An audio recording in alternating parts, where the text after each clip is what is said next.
Check. Test, test, test.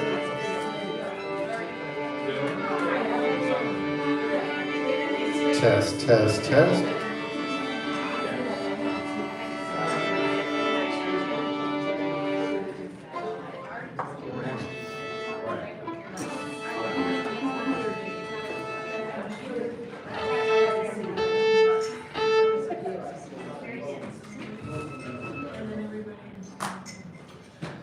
Good morning to everybody on YouTube and everybody here in Black Mountain at the Creative Strings Workshop for day 2.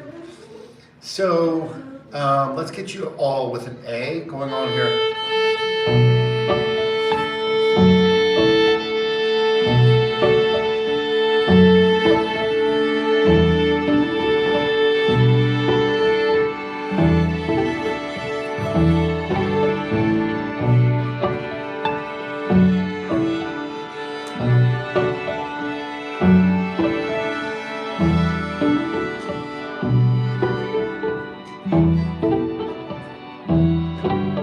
We are in the key of D major, and the way I think about D major, or any major scale key, is every one of the 12 keys has 7 letters, A, B, C, D, E, F, G.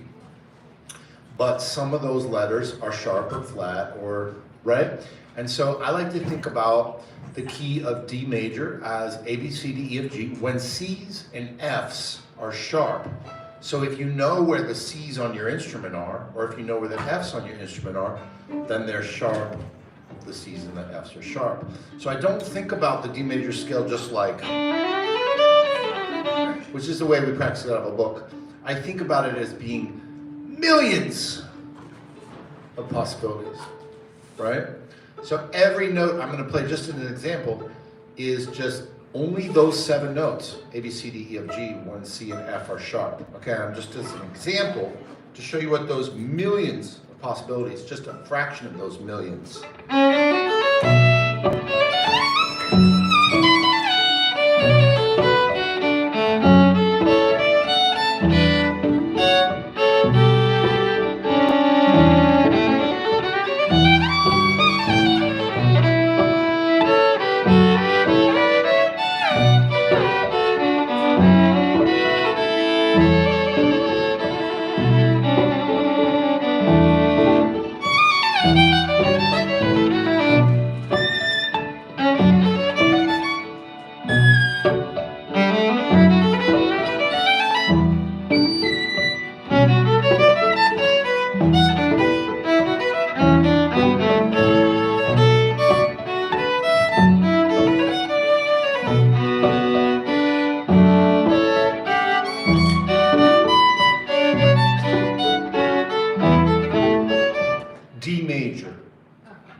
D major scale, okay? A, B, C, D, E, F, G, when C and F is sharp. So one of the first things that you can do to rectify the limited way that some of us, most of us have probably always practiced the D major scale, which is you can simply play A, B, C, D, E, F, G in extended range first position. So on the violin, that would start on the lowest G and go to the highest B. And it'll be like this.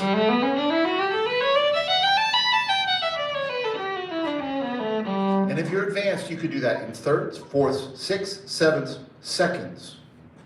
Right? So thirds, fourths,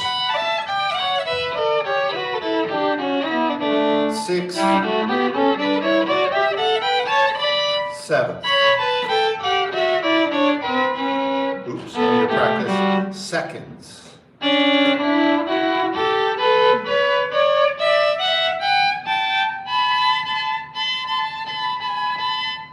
You can also do it in triple stops with any permutation that you are capable of doing. For example, sixths, a sixth plus a sixth.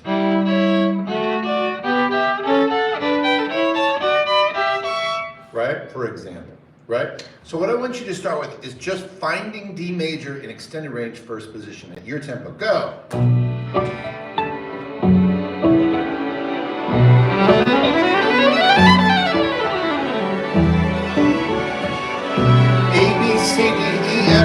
but C and F are sharp.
So many things that we can do. There's so many reasons that we can practice improvising out of the D major scale.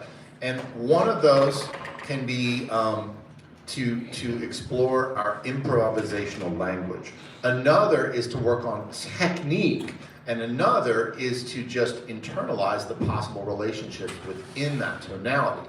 Those are three distinct possibilities, and they can be combined. They can be combined. But just to start out, I want to show you what it might look like for us to work on a simple sequence, a pattern. And I would say that the two reasons I would practice the pattern, there's two reasons that I would practice the pattern, would be to work on technique and also to work on internalizing the scale. So like, let's say that I pick this pattern.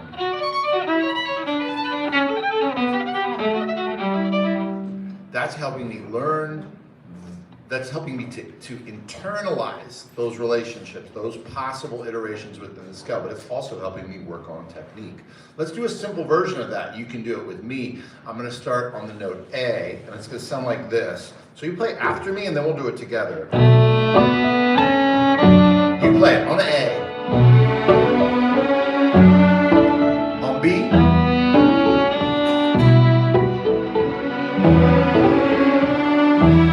And we're going to keep that sequence going. If you're advanced, I want you to harmonize it by third, fourth, sixth, seventh, or second. Okay? So, right? I mean, you have that option available. Or you can play it as an octave, or you can play it in eighth position. So that way you'll be challenged sufficiently, right? So you can't say the class didn't challenge you. All right, so we're starting on A. We're going to do the sequence together. 2, 3. B.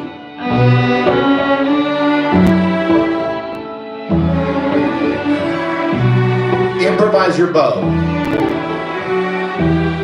E. Notice your breath.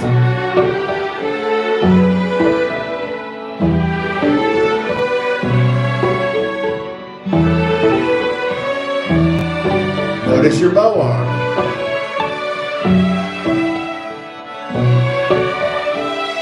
Notice how you're supporting the violin.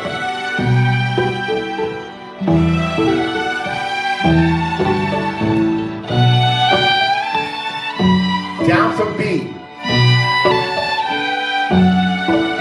A.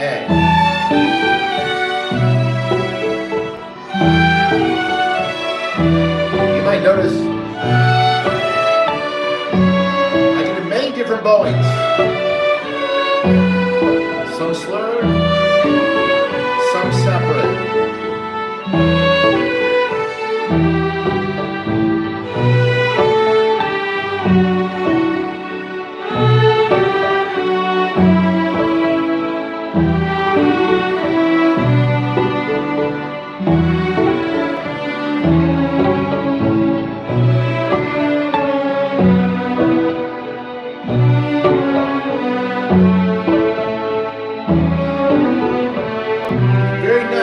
Let's do another pattern. We're going to do this pattern. This is going to be 1, 3, 5, 7. It sounds like this. Play after me.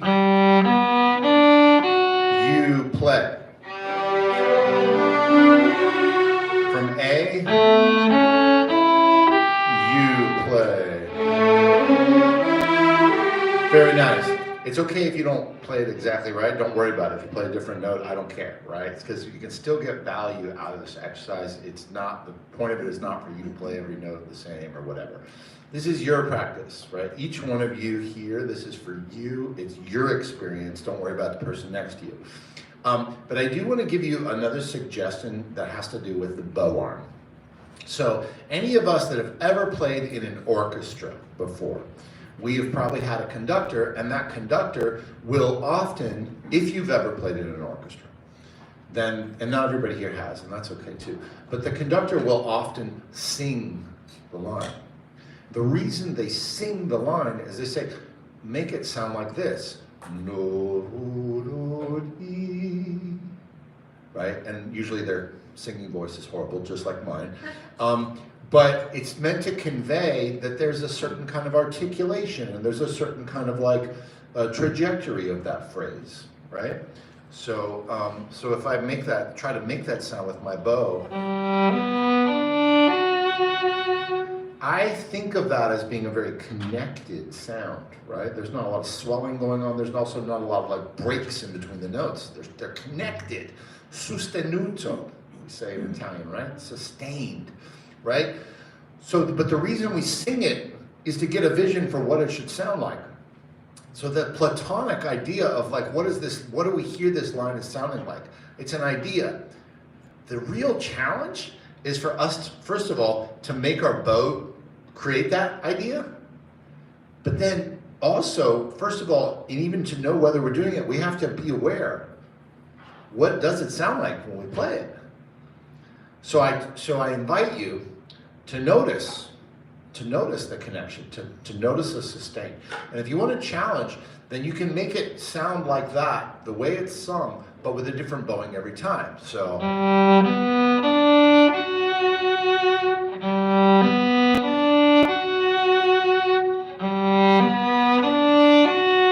Right, I use 3 different bowings, but I always try to make it sound the same, right? So that's just an additional thing if you want to try it.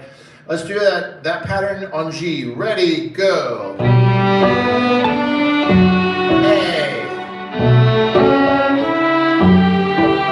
B.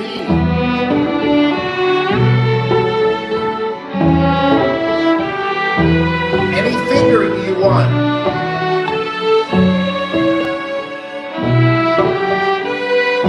You can play it all in one string if you want.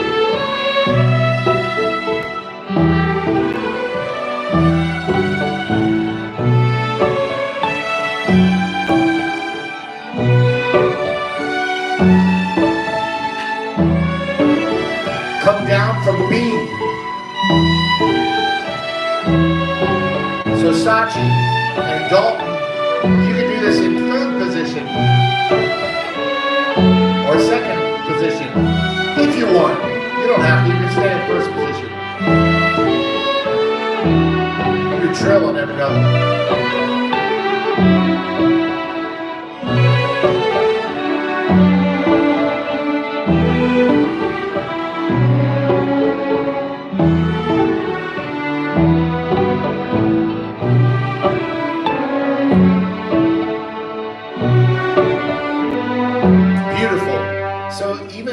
Simple pattern can still be a great way to practice. As we just demonstrated, like we could be working on our bow arm, we could be working on shifting, we could be working on like understanding the instrument, the fingerboard geography across any position on the instrument, you know, working on double stops, triple stops, working on intonation, working on sound, even the simplest patterns. But let's go more into an improvisational mindset now. And when I'm working on improvisation, of course, there's a little bit of checking out fingerboard geography and learning that, but it's more thinking about just being creative and finding the confidence and the freedom and practicing being creative. But within that, we can still pay attention to technique, and we can definitely train our minds. We can definitely practice our mindset. So I just want to invite you, I probably should have done this at the beginning of the class, but I just want you to invite you to just close your eyes for a quick second and just maybe take a couple deep breaths And just think about what is your intention for today, just for how you want to feel. And sometimes they do this in yoga class and they'll say, you can complete the sentence, I am something, I am balanced, I am relaxed, I am grateful, I am appreciative of where I am right now, I am strong, I am intelligent, I am soulful, I am beautiful, I am interesting, I am creative. There's so many different ways that you could fill that out, and if you set that intention in your mind of the feelings that you want to create for yourself throughout the day, you can bring your attention to that while you're playing the instrument, right? So just like if you were doing a workout or if you were doing a yoga class or a meditation, that can be part of your practice. So having said that, now I'm going to give you some poses, some forms, some structures to be creative within. So we're going to start with just long notes. So any note in D major, and I'll tell you when to change. You ready? Let's do it. 1, 2, 3, hold a long note now. And change that note to a different note here. Let's change. Change. So you're choosing the note to play. Change. You're choosing the feelings to bring into a change. Just keep changing that.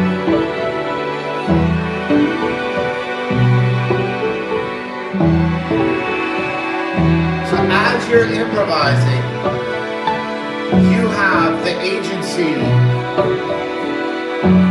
to notice things. Notice your breath.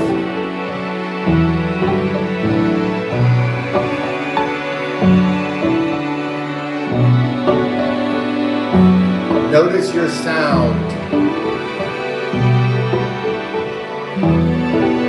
Notice your intonation. Notice your vibrato. Notice whether your left hand is crushing the egg.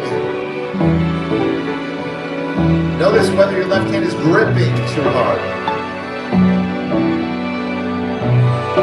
Notice your shoulders.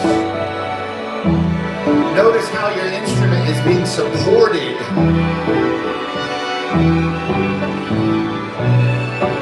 Notice your neck, your torso. Come back and notice your breath. And notice the voice inside your mind. What is it saying to you?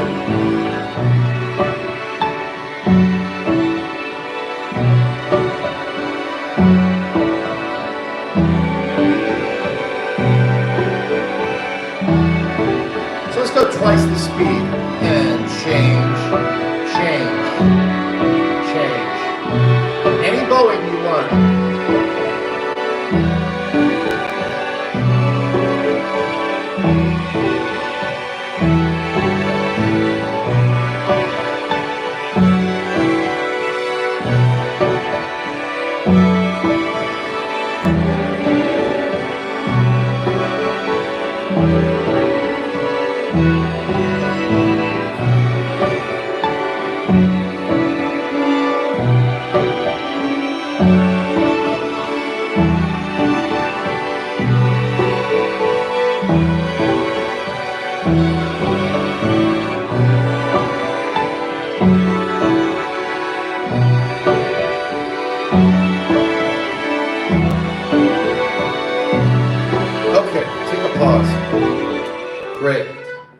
Motif that I'm going to give you is going to be based on a half note and a quarter note. So if we think about a triplet cell, 1, 2, 3, 1, 2, 3. We think about what are all the possible ways to divide that up. One way to divide it is 2 plus 1. And you can divide that 2 plus 1 in 3 different places, starting on the first, the second, or the third triplet. So check it out. 2 plus 1, 2 plus 1, 2 plus 1.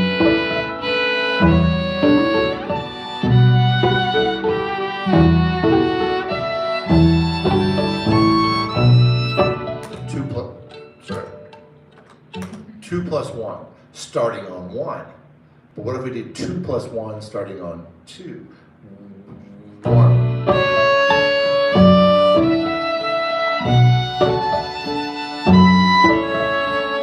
It's like 1, 2, 1, 2, 1, 2, 1, 2. What if we started on the second beat, right?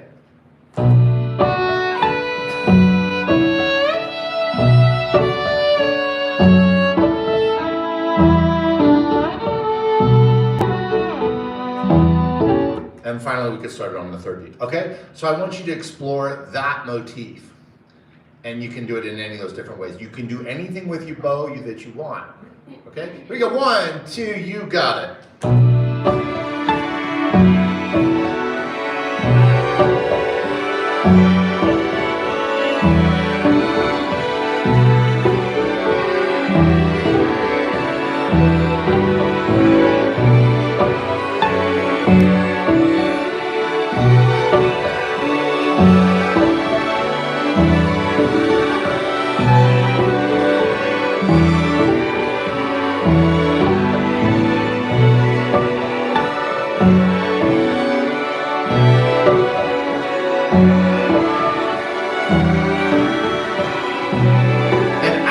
Playing. What are you focused on? Notice. You can bring your attention to your technique, to your body. You can bring your awareness to your compositional ideas.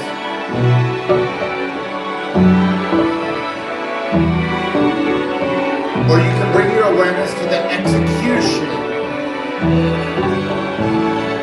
the intonation, the sound, the articulation, the dynamics. So what are you putting your attention on? You can put your attention on the voice in your mind.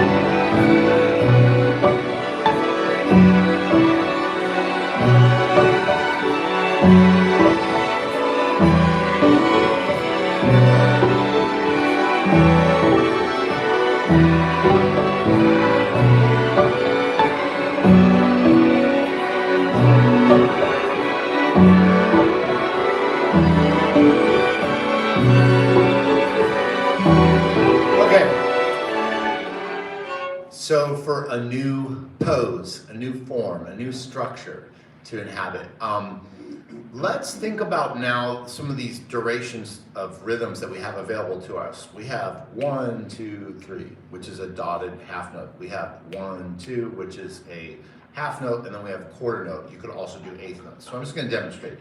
So let's say I play dotted half note. Right, that's a dotted half note. It has 3 beats. And I can play half note plus 1. Quarter notes. Dotted half. Half. Quarter, quarter, quarter, quarter. Dotted half. Eighth. 16th.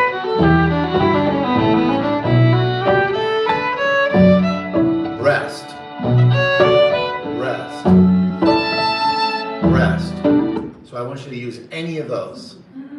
All right? So this dotted half, which has it's a whole 3. You got it, right? Okay. 1, 2, go.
So yesterday when we went to the next class after this, which we're going to do again this morning, we talked about how to prompt improvisation, how to prompt free improvisation. And we did it in the context where there was no scale, right?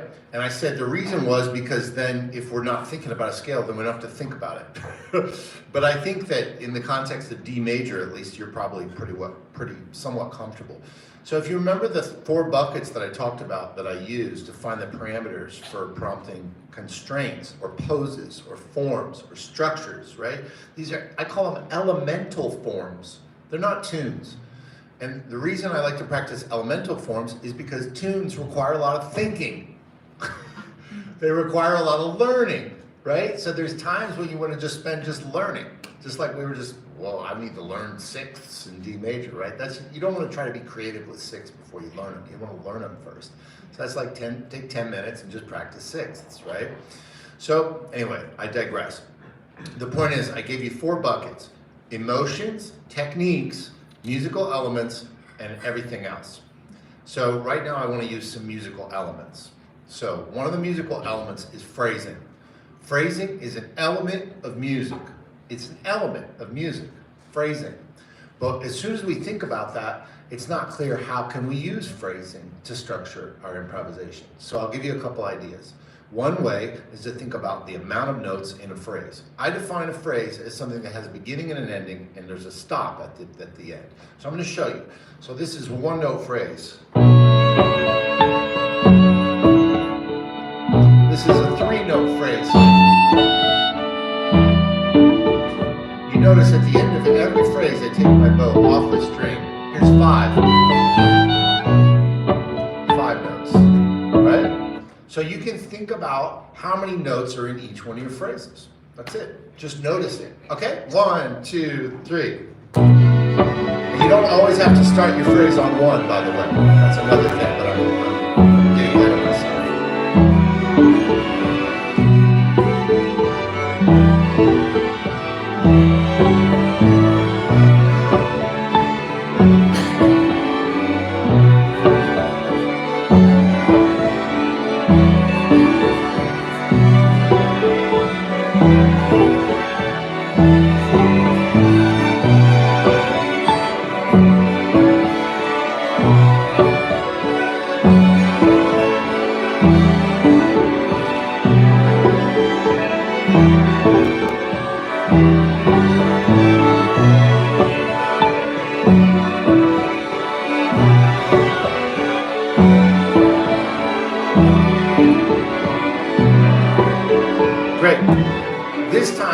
Notice where you start your phrase, and maybe also notice how many notes are in it, or don't. But just if we think about 1, 2, 3, there's at least 6 places in there: 1 and 2 and 3 and, right? So there's at least 6 places just within the first bar. If we think of it as 2 bars, then you've got 12 places that you can start each phrase. Does that make sense? Go ahead. 1, 2, and 3 and.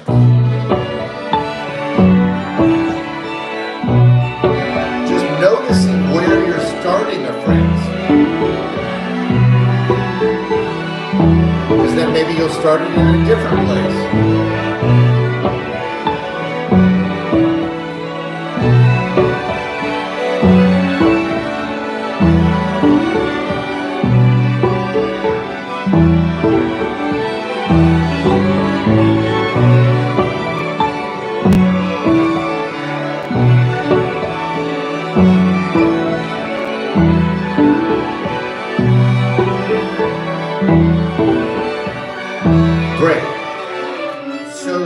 a little bit different is how long does a phrase take? How long does a phrase last? A phrase could last 12 bars, a phrase could last like an instant, right?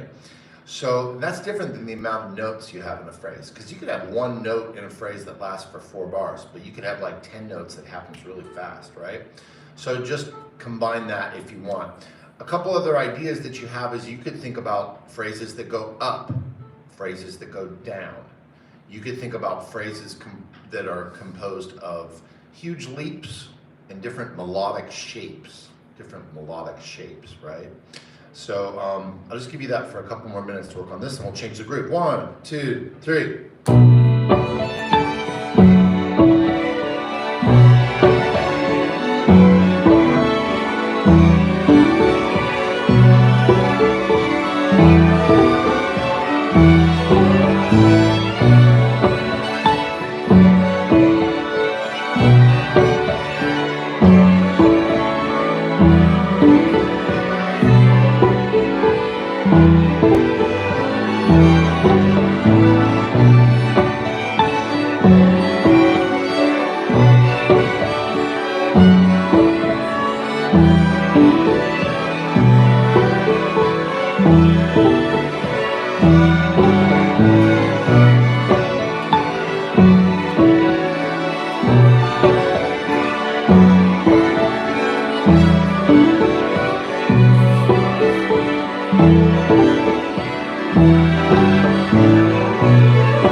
Spoiler alert, you don't even need a loop to do this, right?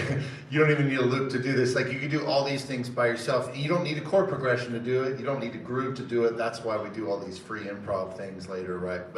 But having a loop is a nice way to do it. But the practice, one of the things I like about this particular exercise, and I mentioned this yesterday, that a lot of times it'll happen in class exactly like this, that I'll do it and then somebody will say, yeah, but how did you figure out which scale to play over that loop, right? They'll ask that, and I'm like, that's not the point. We're not talking about that right now. Like, there's like a million other questions you could have, right? But that's not the point of this class. The point of this class is to teach you one way to practice, to have a practice. So I go to yoga, and when I go to the yoga class, the teacher will say, the only point of you being here is just to be in the room and breathe, and that's it. And that's literally enough, and everything will come from that. And Maddie was talking to me yesterday about how she does Tai Chi, and I felt like there was some connection in that, you know, that it's, you know. But I forgot my point. But I wanna. Oh, yeah. There's something comforting about that, about the clarity of, you know, that am I practicing? How could I be practicing? What are the different ways I'd be practicing? I think that really the purpose of practice, the ultimate purpose of this practice, and any practice, is for you to become a better friend to yourself. I honestly believe that. And growth will be a byproduct of that practice. And so the more that you notice that you're getting frustrated, or like that's manifesting itself in like negative self-talk, or like getting distracted, or wanting to procrastinate, or projecting onto the teacher, why is Chris such a this, or why is he such a that, or why did he do it that way, right? Every time that emotional resistance comes up, it's an opportunity. It's an opportunity for you to confront it and move forward in that process of becoming a better friend to yourself. But as I was saying, there's some sort of a comforting clarity about like, just do the exercise. So sort of like in yoga, they're like, no, just do tree pose and just breathe in it, right? So I want to show you what I mean. So it's like, if I'm just playing, what was it? Dotted half notes.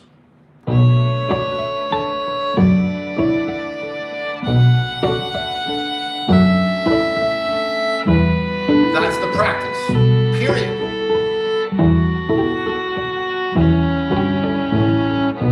This is plenty challenging for me. There are so many things I can learn from doing this right now.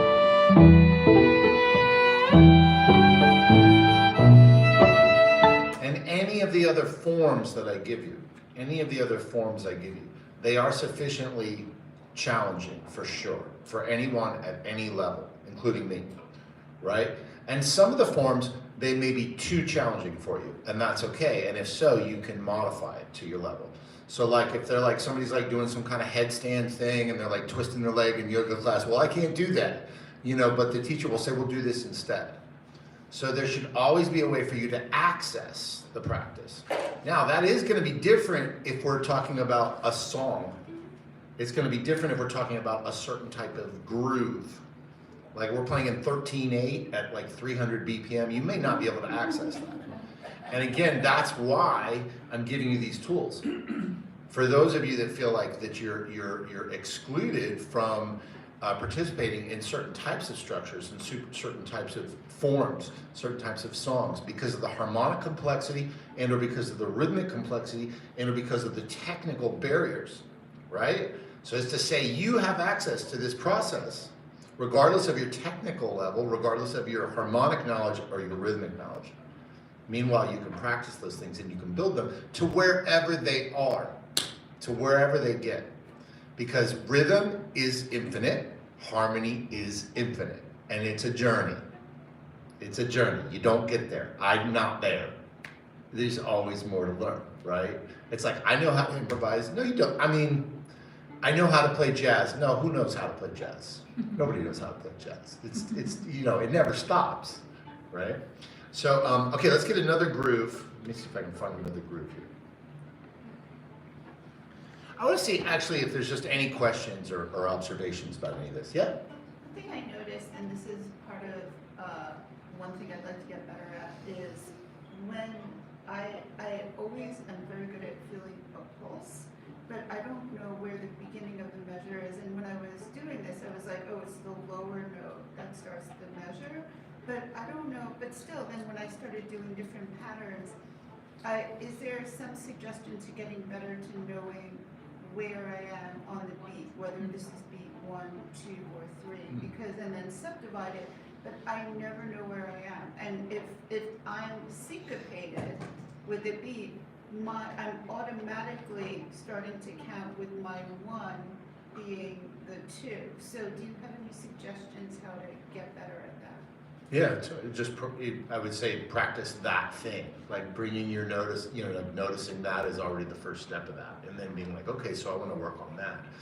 And so it could start with just like listening and counting. 1, 2, sorry, this is a different groove. So I would just be like, okay, so just count. 1, 2, 3, 1, 2, 3, 1, 2, 3. Like just start with that. Can you do that? you know, and then the next thing would be do it with the bow. 1, 2, 3, 1, 2, 3, 1, 2, 3. And then it would just be a series of more exercises like that, you know, and you could also do it by, you could write out things and then you could like look at it on paper and analyze it that way and then bring it back to your instrument. So does that kind of give you a starting point for that? Well, what would come after that? Because that counting 1, 2, 3 and looking at it is like, but so what would be the next thing other than counting 1, 2, 3 and looking at things? Get better at it. Well, you could count along as you play, so you'd be like 1, 2, 3, 1, 2, 3, 1, 2, 3, 1. You could do that. You know, 1, 2, 3, 1, 2, 3, 1, 2, 3, 1, 2, 3. Like example like that. Does that make sense? Yeah. Yeah, that would work. Also, a lot of the subdivision exercises we do, I think that'll really help you. We'll just do a little bit of that really quick before we go to the next group. So this is down, up, down, up, down, up, right? And you can start to think about different accents, but always just remembering one. So maybe just put your foot on one. So I'll just demonstrate and then you all can try it. So I'm doing accent on 1. Sorry.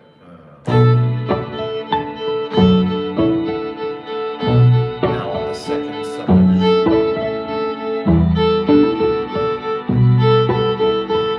Third. Fourth. Fifth. So we're going to try that. 1 and 2 and go. Step. Linda, tap your foot on 1. There you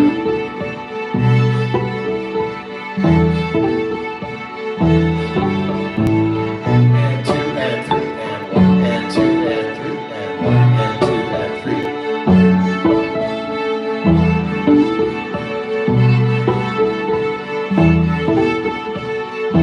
So we get it on the second. And 2 and 3 and 2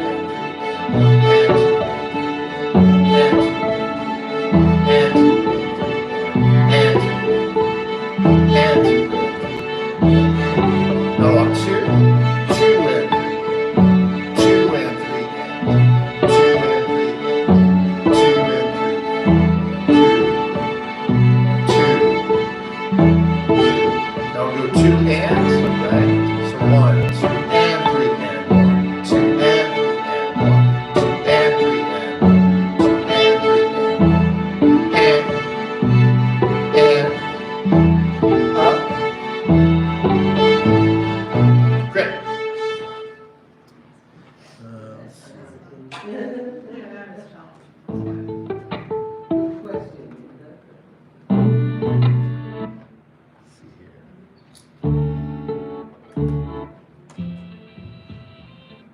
I made another loop, I just gotta find it.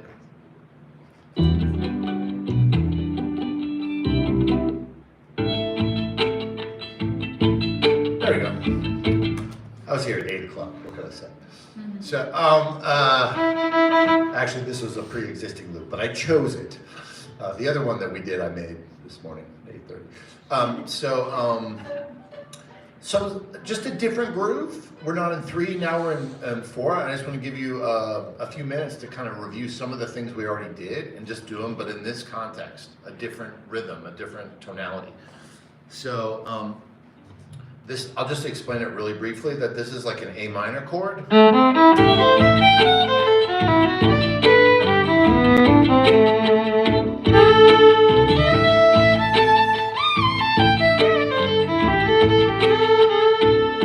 You can kind of hear it as like A, right? It sounds like A.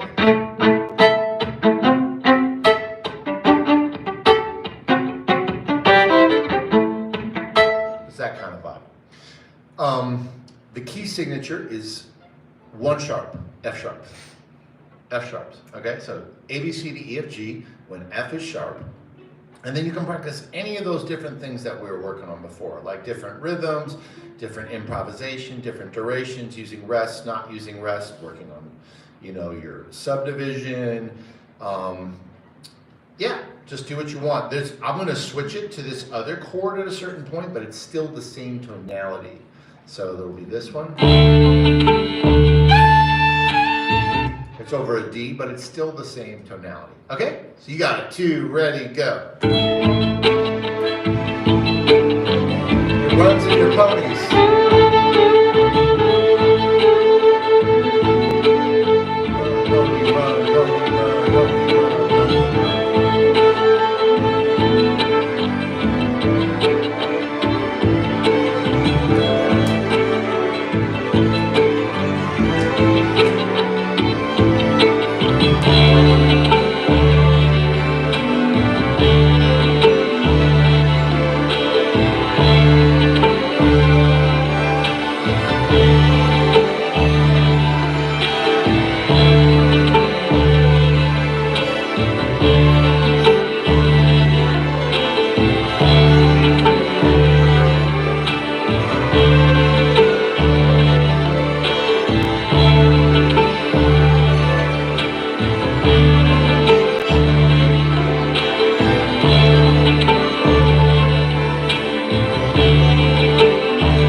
Where's the frisbee, Dalton? Do you know what frisbee? Oh, it's right here. There's a frisbee here. There's a great field down there. But anyway, let's take 10 minutes. 10 minutes, and we'll come back right at the half hour. All right. Thank you.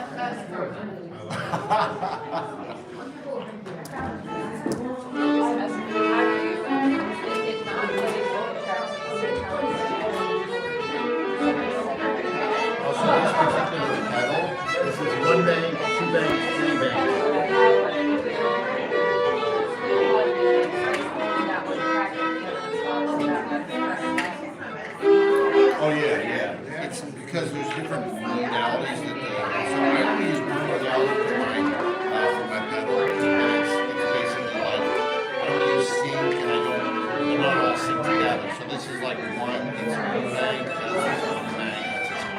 So like you could do like the chorus, the verse, the bridge.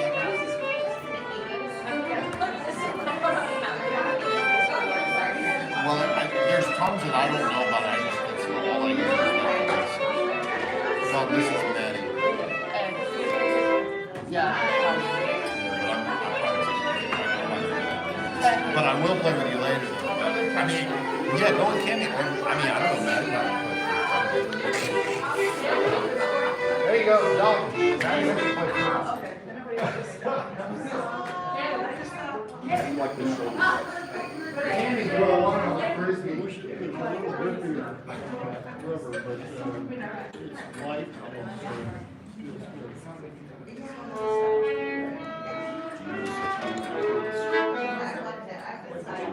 YouTube, thanks for showing up. We're going to take a break, and I don't know, I might leave this rolling for a while. We'll see. We'll see what happens. I'm glad you guys are here. Looks like we got a few people here. We've been chatting in. Feel free to chat in. This is the Creative Strings Workshop, live from Black Mountain, North Carolina. I do this every summer. We do a couple different weeks. We also have online community that you can join. Go to christianhouse.com. christianhouse.com. All right.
It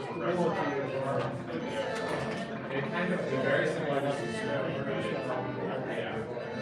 So if you do these, a lot of the songs are the same, but it's got the bass in a way that works. It looks like it's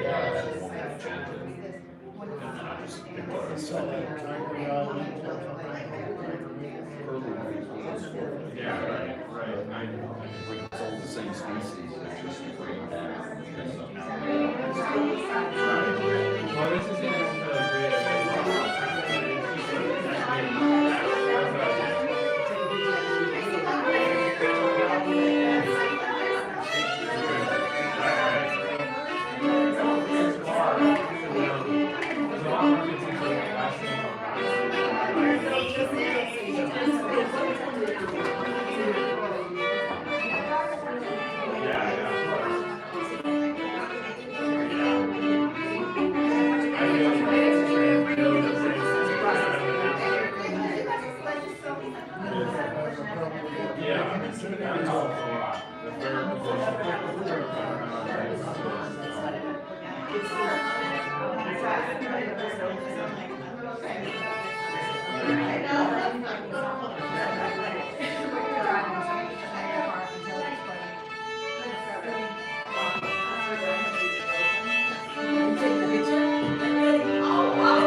He might have scammed that too, yeah. It's nice to have some table reception. It's too much in a week, right? I used to teach like 12 and now I taught undergrads for yeah, so I'm teaching the future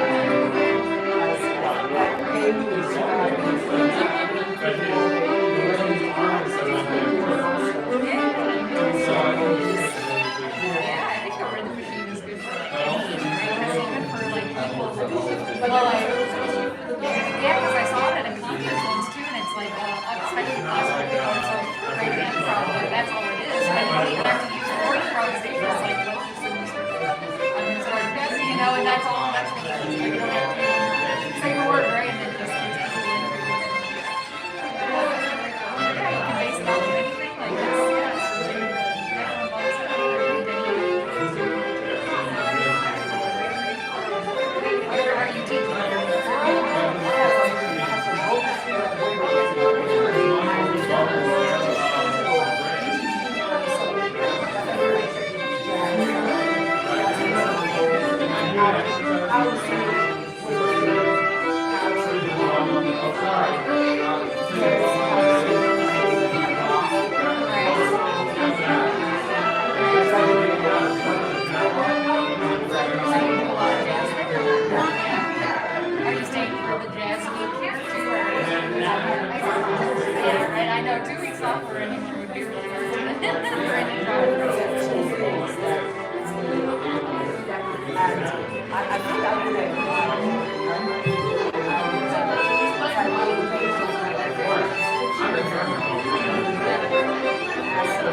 right, so we're still on Hello, YouTube. Say hi. Hi. Yeah.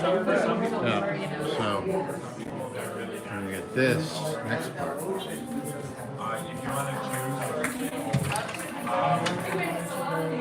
So for this next part of the class, we're gonna do free improv with the large group. It's gonna be crazy. Cray cray. It's gonna be cray cray.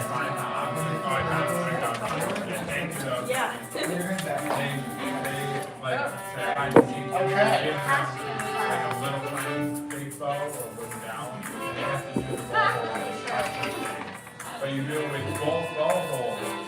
And So let's review. Let's review some of the cues that we learned yesterday. Some of the cues we learned yesterday. Whichever one that can do better is their better. I haven't done that. That was somebody else.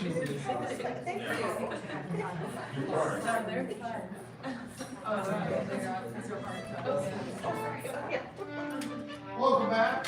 Okay, so let's review some of the cues we did yesterday. This one is called free note. When I do this, it means with a free note system. So let's just practice that. Remember, the goal of the free note is to attack together and to balance our level. Let's matter of fact, let me just demonstrate it with maybe. Does anybody want to volunteer to demonstrate with me? Okay, great, Matt. Okay, so we're going to do. You cue the free notes, and we're going to attack together and balance our level. You cue.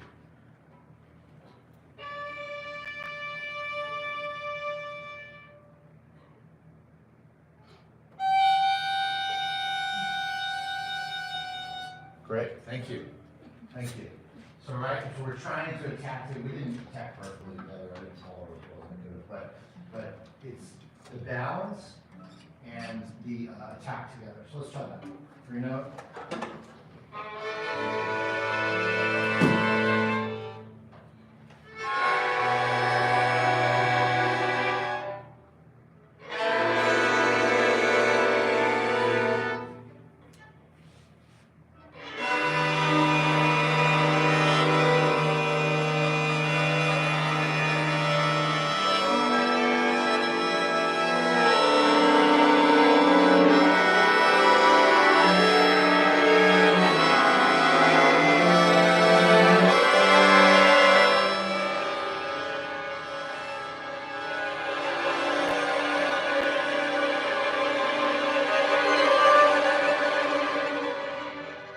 Very nice. Okay, good. Now remember, this is a split.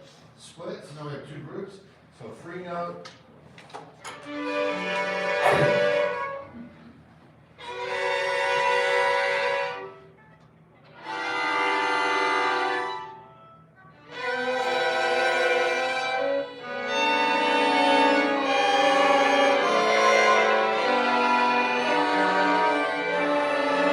And a free note is literally a free note. Any note, right?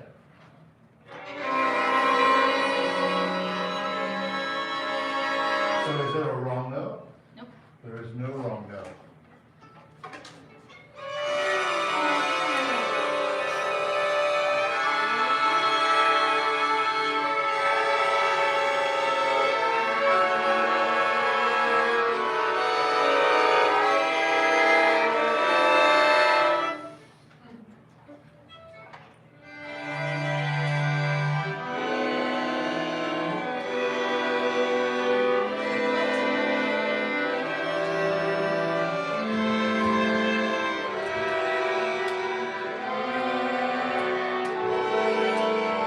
But what's challenging Watch your about violin. Oh my gosh. Oh, thank you, thank you. Well, what's challenging about it though is like to play with the conductor, right? And it's also so it's that's challenging, right? So you have to think ahead, like what note am I going to play next. So.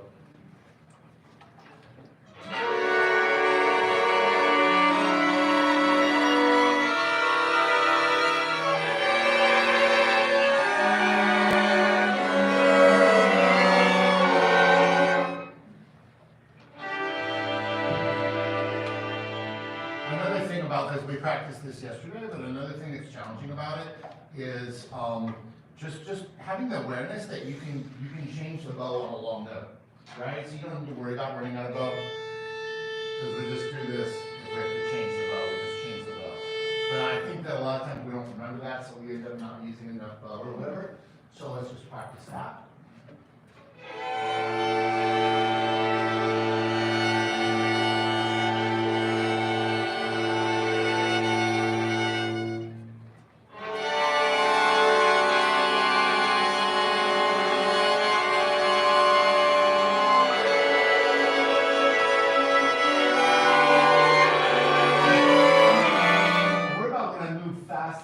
What would make that easier maybe is to not change the bow every time, right? Just slur.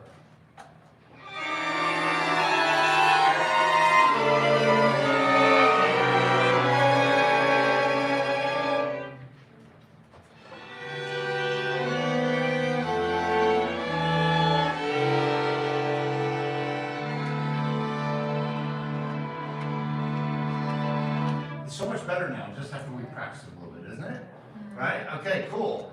Great. So we talked about this this format yesterday where we're using these different buckets like feelings, right?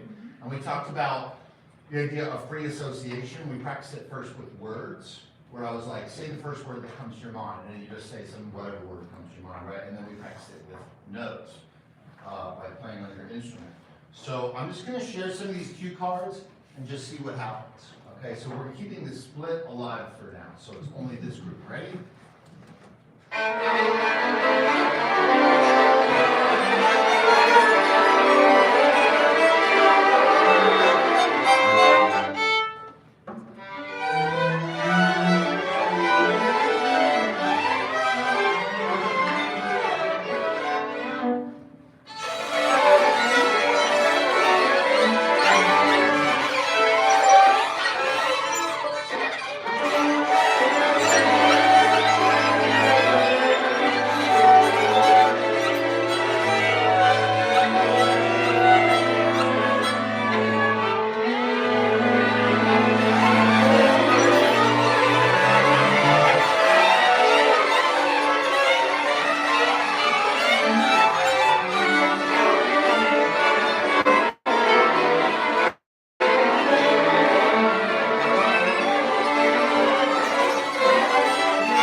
To be a soloist. Great, Jenny's gonna be the soloist. I want everybody else to do silly, but it's gonna be 3 P's, and Jenny's gonna be the soloist. Okay, Silly ready? solo? 3, what's that? Silly solo? No, you're just soloist, that's the only instruction I'm giving you. Everybody else is giving, and so for, by the way, the cue to solo is this. Okay, so it's like if you point at somebody, then they become a soloist, and that means literally they can do anything they want. But sometimes I might point at you and be like this, which would mean then you would know, like, okay, I'm a soloist, but he's also giving the suggestion to be serious, or tired, or happy, or play harmonics, or whatever. Or, and as you might have already noticed, like we can combine parameters from the 4 buckets, right? So this is like a technical bucket, harmonics, combined with an emotional bucket, tired, so tired harmonics. Right? And then you can combine that with a musical bucket like fast or something, right? So it could be fast, tired harmonics, right? This is how this whole thing works. So, oh, here, I found this. So let's do it without that. So we've got, so this is for everybody except Jenny. Go.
cues, this is called the number system. So if I go like this, we're in the this is the number system.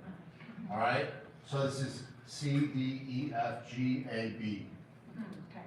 Okay? And then this is what is coming, and this is when it happens. All right? So with me.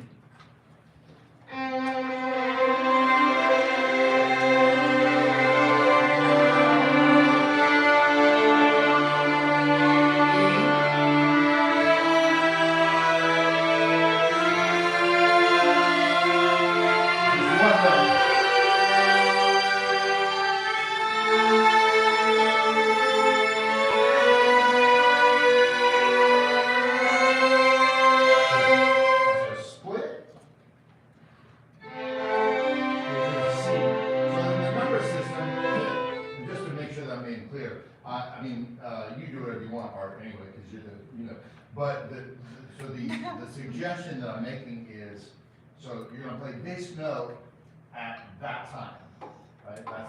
That's Not any note in the.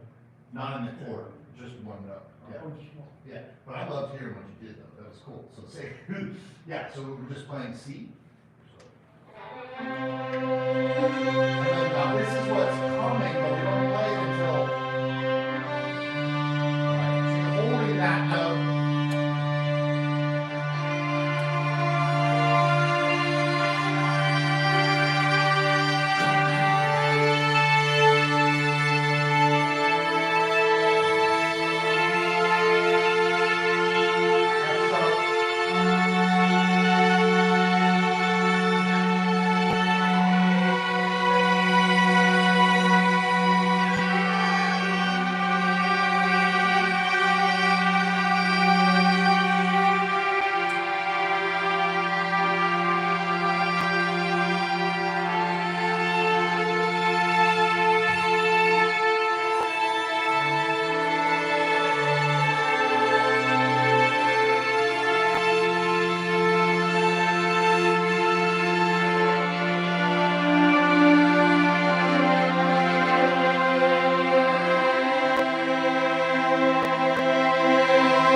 See here. So those are like all the tools you have at your disposal. You can use cards. You can also just tell people to do stuff. Like, Anna, would you play tremolo for me, please? Would you play pizzicato, Christy?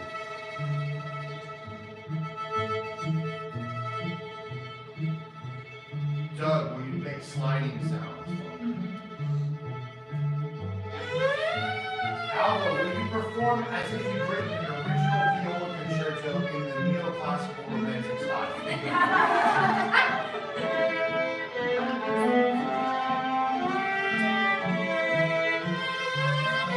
Keep doing what you're doing, and everybody else, free note, right?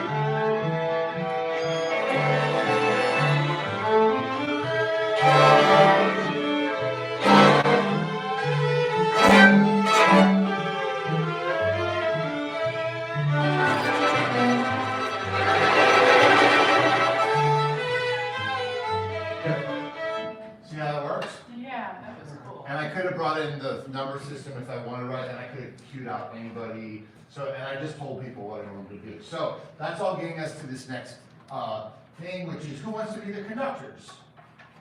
Who wants to be a conductor? Great.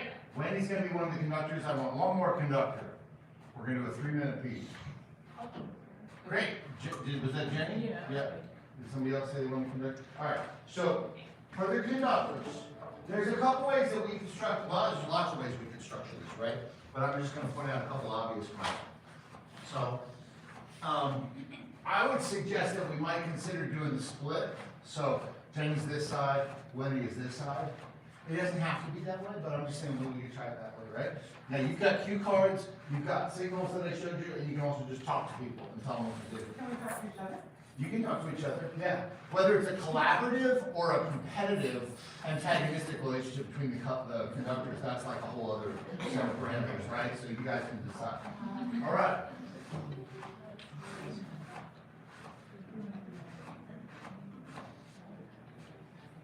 Collaborate. Remember negotiating.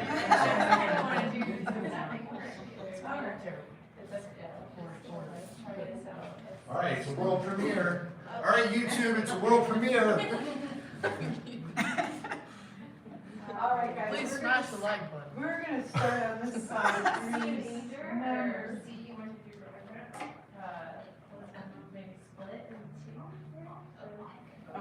We're gonna try to accompany that. We're gonna listen to this. That are accompaniment. So I'm listening to them. Oh, all three? I know what bravado When they ask, how do you guys have a number? A C. C, okay, we're in the key of C. Kind of do chord tones and drone, groovy style, and we can have do all. And we're gonna do pizzicato words that get started. We're gonna try to figure out our beat once they go.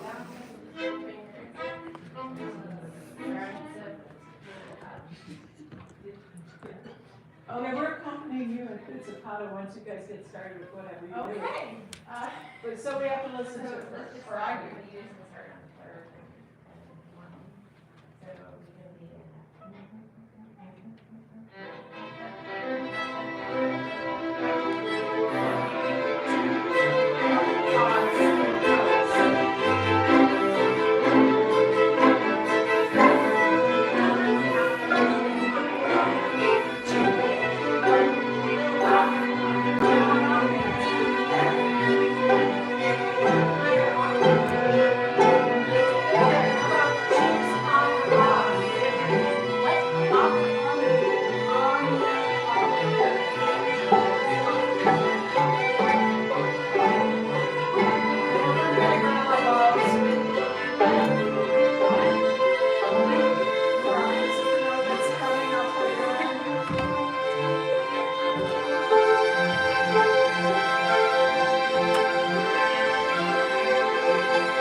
Okay, bravo, good job, yay, that was great, that was an awesome world premiere. Okay, Now I want three more conductors. Three more conductors. Raise your hand. Come over here. Okay, Moochie's gonna be a conductor, and Maddie, and I want to. and yes, Dalton is gonna be a conductor. All right. So now we have three groups now, three conductors. So one group is right here, the one with the two cellos and these folks, and then one group is here, and then one group is there. And we're gonna start in 20 seconds. I'm counting the clock, so get ready, conductors, because you're starting. There's no negotiation this time. 10, 9, 8, 7, 6, 5, 4, 3, 2, 1, go. Voting is here. New solo? And the cellos are New solo. Everybody else is confused. No key, no key. No key, no key.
before we go on to breakouts.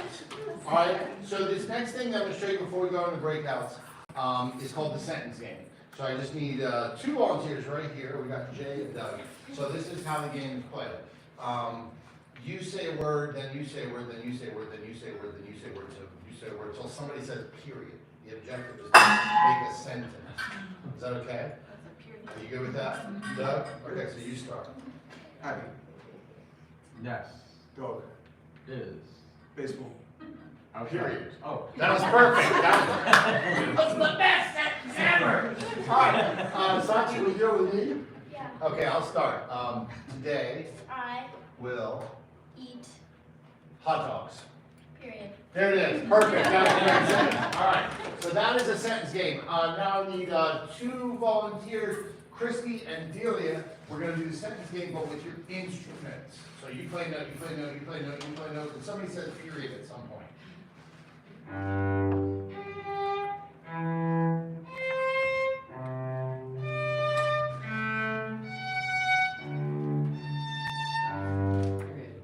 Yes. Awesome. Awesome. So variation. Who can think of a variation of the rules? How would you change the rules to this game? Question mark. Question marks. Good. Yeah. What were you? Add like a. Ooh. Oh yeah. So we can add one of these. Okay. So we got Miles and Jenny, and it's going to be with a question mark. Pizzicati.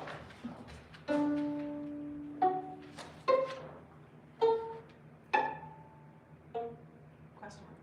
Boom! Love it. See, those were great suggestions. What are other ways you could change the rules? There's so many ways. You can have different, right? Like so many ways you can change the rules. So those are your more structural ideas for you today in your breakouts. For your breakouts, I want you to go in groups of 1 or 2 or 3 or 4 or 5. Suggestion that maybe you try somebody different than you worked with yesterday. Maybe find somebody you haven't worked with before and say that, hey, like, you want to be a duo? You want to be a chamber group with me? You know, it can be a duo, it can be a trio, it can be a quartet, it can be a quintet. Record yourself. And in the tradition of chamber music, it is a democracy. Not like our country right this moment, but like a real democracy, right? No, forget that. No politics during this week. It is a democracy, so in a chamber group, everybody has a voice. Everybody is not only encouraged to lead, but I would say even like it's your duty to lead. And in the same way, that's why when we talk about balance, you know, I started saying like, you don't get to be quieter than everybody else. You don't get to hide yourself in this community. Like you are important, like your voice matters, right? So in the chamber group, everybody gets to be a leader. Everybody gets to suggest something, and then everybody gets to follow their suggestions. So you might do 4 structures, you might do 5, you might do 10, whatever, but I want everybody to be part of that, if you are doing a chamber group, right? And that is how we jam. That's how we jam. Okay, cool? So go do that for like, 20 to 30 minutes. Record yourself. Have fun. We'll see you back here in a half hour. And the youth, you guys will go to Michael Jeffrey Stevens in the side hall in about 15, 20 minutes. In fact, you can go down there if you want with Jess, and then he can take over whenever you want. Is that cool? Yeah. Right.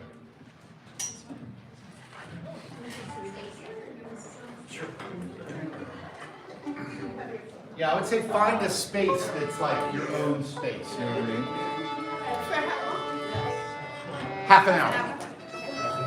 With breaks if you want.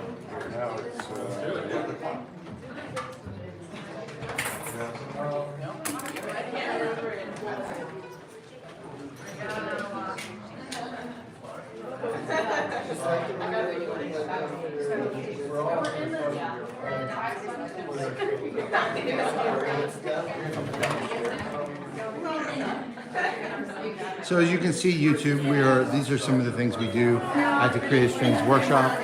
And maybe I'll just hang here with you for a second. I'll take you around and we'll see what some of the groups end up doing. We'll just see what it shakes out like, because that's kind of fun. Again, this is the Creative Strings Workshop, the in-person retreat in Asheville, North Carolina. We do 2 weeks every summer. You can join for next summer at christianhouse.com over events. But these are also the kind of workshops and trainings that I give people in my online community, coaching community on Zoom. Also when I visit schools, work with orchestra programs in different schools. We also have a retreat that we do in Europe. So we'll just show you some of these breakout groups and what they come up with. And then we'll call it a day. Put a comment in if you have any questions. Let's see what they're doing.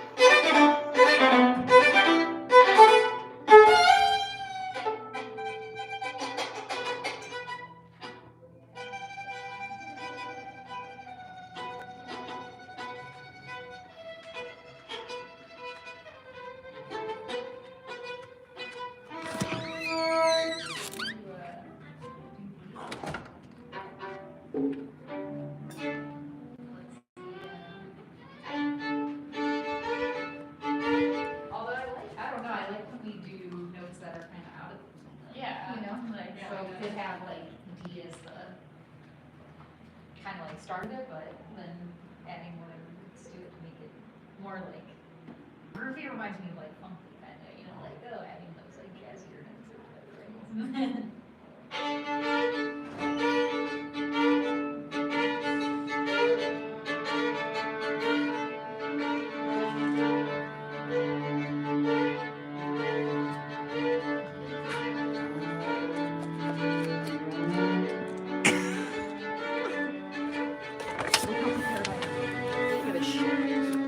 this shit.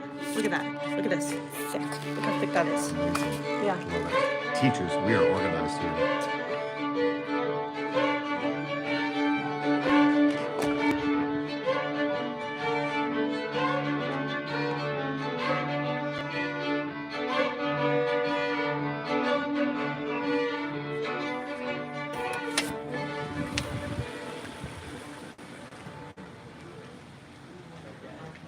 Nice conducting, Moochie. Like it can be anything, so it feels cool that it can be like. Right. The picture I see is like 3 words on a texture. The texture can be like you playing.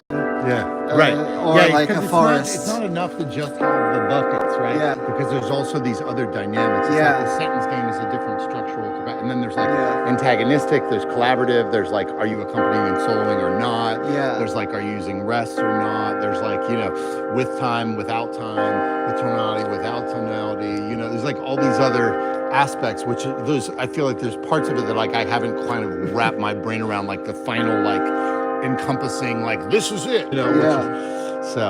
Yeah, it's interesting to think about it. Like, and trying to conduct just like I realized how much more you're doing than like just showing the cards. Like, even though like when we're there, oh, there, Chris is just showing cards to us, and we were doing it all like, oh no, this is like doing something else that makes us do thinking things. about it, thinking ahead, like balancing for the yeah. group, like stuff like that. Hi. He was already in there. Oh. So he just wanted to get started with that. Oh, So okay. it Sounds was good. easy. All right. Well, but then they're not going to do any of their games. I should. I wanted them to do. Do you want me to go back and have them do it? I mean, it'd be cool if you could get him involved in the process. Sure. Yeah. And let me see. Yeah, let's see if we can. I mean, if you don't mind. No, absolutely not. All right. Because I think he'll kind of get it if you show him like, hey, we're doing this now. We're doing this, and I just want them to be able to have like 20 minutes where they do that.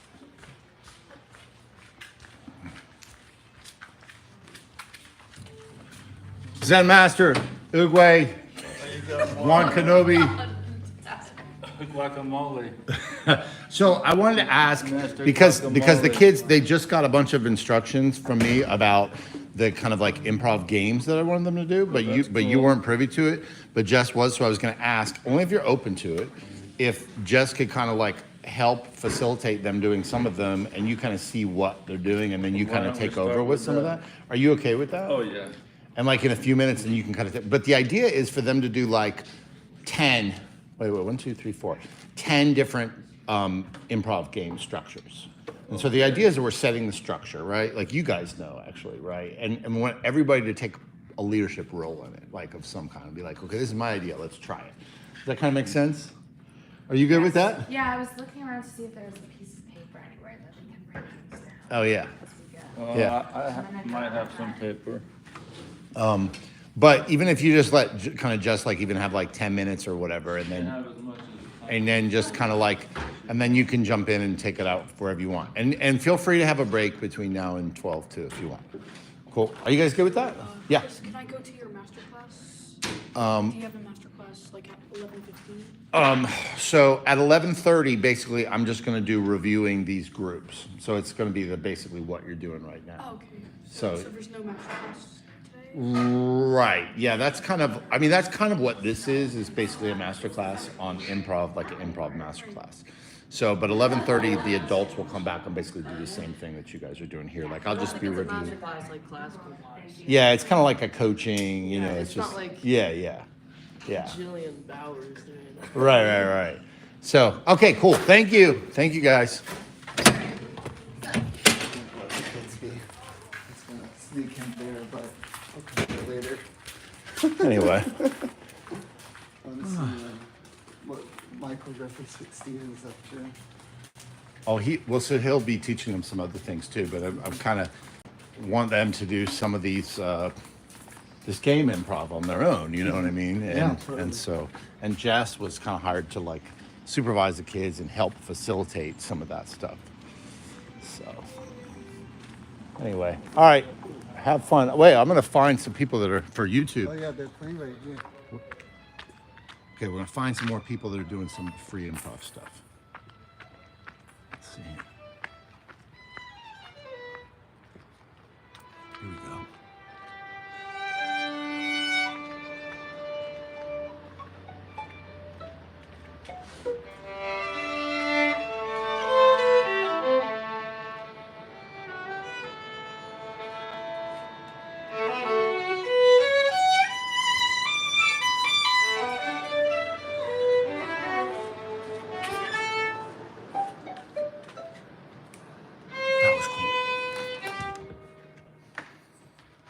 see what this group out here is doing. There's a group here out here on the balcony. Let's see what they're coming up with.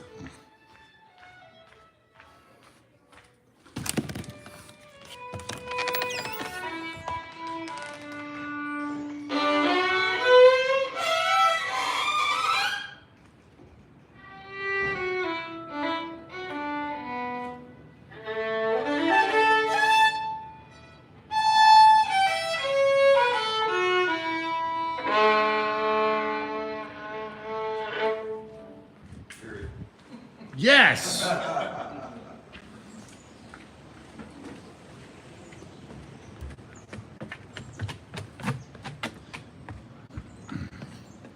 So there you have it. Another wild, wacky morning at Creative Strings Workshop. We're going to be back today around 4 o'clock Eastern, and I'm going to have the faculty concert live streamed. Have a great one until then. See ya.